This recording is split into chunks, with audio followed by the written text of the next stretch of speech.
Arrest করেছি বান্দরবন থেকে। আমাদের সিআইডির এলআইসি এবং সাইবার পুলিশ সেন্টারে যৌথভাবে এই অভিযানটা পরিচালনা করে।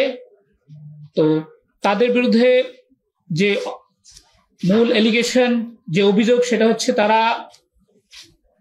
পর্নোগ্রাফি প্রস্তুত, পরিবহন এবং কেনাবেচা, ট্রান্সমিট এবং এই কাজে অন্যদেরকে উদ্বুদ্ধ করার অপরাধে তাদেরকে গ্রেপ্তার করা হয়েছে।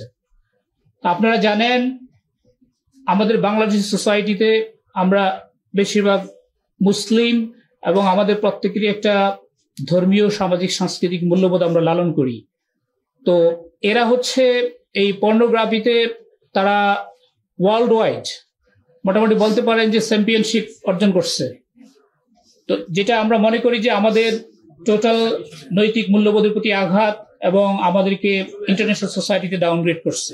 ডিসেন্ট নিউজ নামে একটা নিউজ পোর্টাল থেকে এরকম সংবাদ পাওয়া গেল যে বাংলাদেশের কাপল এরা পর্নোগ্রাফিতে ভিউইং এর দিক থেকে অনেক টপ র্যাঙ্কিং এ উঠে আসছে। এবং তো এইটার সূত্র ধরেই আমাদের এই এলআইসি এবং সিপিসি টিম অ্যানালাইসিস করা শুরু করে এবং পরে তারা তাদেরকে আইডেন্টিফাই করতে সক্ষম হয়, বান্দরবনে গিয়ে অ্যারেস্ট করে। পর্নোগ্রাফি নিয়ন্ত্রণ আইন 2012, এই আইনের সেকশন 8 মামলা করা হয়েছে এবং এই অপরাধটা হচ্ছে আমলযোগ্য এবং নন বেলেবল অপরাধ। এই যে এই আজকের অ্যারেস্ট এবং আইনি প্রক্রিয়ার ভিতরে যে তারা ঢুকলো, এটাই হচ্ছে অন্যদের জন্য একটা message. It has some communicative message. আর যেটা আপনি বললেন যে অন্য যাদেরকে উদ্বুদ্ধ করা হয়েছে তাদের অনেক কিছুটা ইনফরমেশন আমাদের কাছে আছে, তদন্তের স্বার্থে এখন আমরা সেটা ডিসক্লোজ করছি না। তাদের সাথে আরো এনহ্যান্সড ইন্টারোগেশনের পরে ইন ডিটেলস যখন আমরা জানবো, দেন পরবর্তীতে তাদেরকে যারা যারা অপরাধের সাথে সম্পৃক্ত আছে বলে মনে হবে আমাদের কাছে, তাদেরকে আইনের আওতায় নিয়ে আসা।